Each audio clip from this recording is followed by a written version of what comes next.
اعوذ باللہ من الشیطان الرجیم، بسم اللہ الرحمن الرحیم۔ نور ہدایت دینی تعلیم کی جانب سے السلام علیکم ورحمۃ اللہ وبرکاتہ۔ آج کا ایک سوال ہے، وہ میں آپ کو اس کا جواب دینے والا ہوں۔ تو میری تمام دوستوں سے گزارش ہے جنہوں نے ابھی تک میرے چینل کو سبسکرائب نہیں کیا، اس کو سبسکرائب ضرور کریں، اس کو لائک کریں اور اس کو صدقہ جاریہ سمجھ کر دوستوں اور عزیزوں میں شیئر ضرور کریں، گروپس میں شیئر ضرور کریں، اور ویڈیو کو شروع سے لے کر آخر تک ضرور سنیں اور اپنے قیمتی آراء سے بھی ہمیں نوازیں۔ شکریہ۔ تو آئیے ہم چلتے ہیں اپنے سوال کی جانب۔ اعوذ باللہ من الشیطان الرجیم، بسم اللہ الرحمن الرحیم۔ بھائی نے سوال کیا تھا کہ کتا گھر میں رکھنا چاہیے یا نہیں، کتا پالنا اور کتے کے بارے میں۔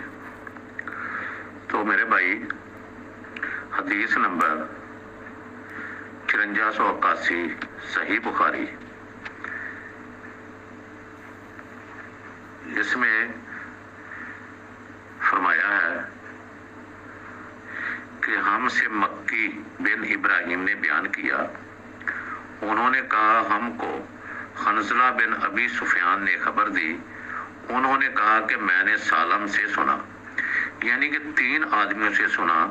انہوں نے بیان کیا کہ میں نے عبداللہ بن عمر رضی اللہ تعالیٰ عنہ سے سنا، 4 آدمی ہو گئے۔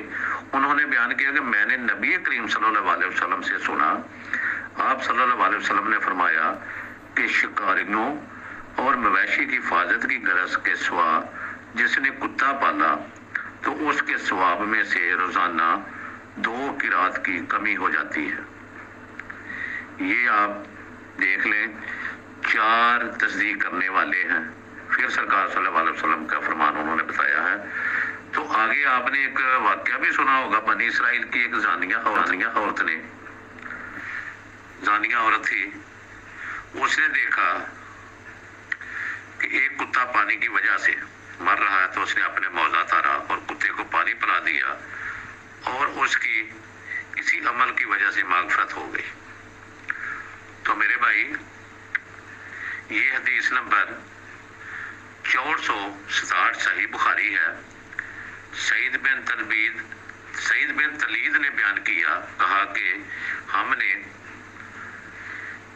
ابن وہب سے سنا،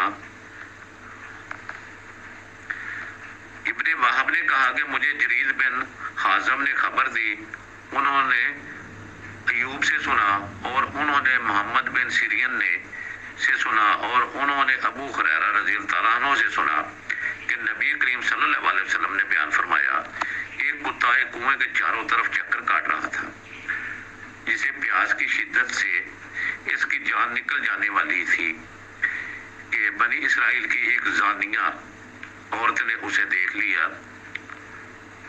اس عورت نے اپنا موزہ اتار کر کتے کو پانی پلایا، تو اس کی مغفرت اسی عمل کی وجہ سے ہو گئی۔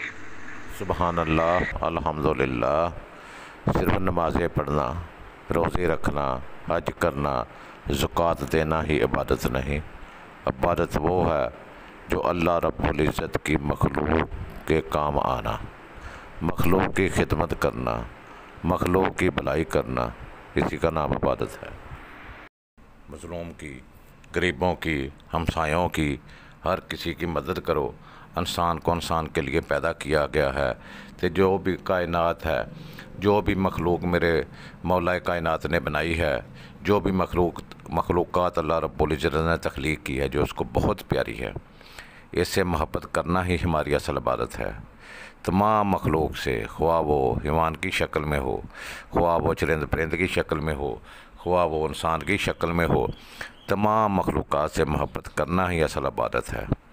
تو میں دعا کرتا ہوں اللہ رب العزت ہم سب کو اپنی مخلوق سے محبت کرنے کی توفیق عطا فرمائے۔ آئندہ ویڈیو تک السلام علیکم ورحمۃ اللہ وبرکاتہ۔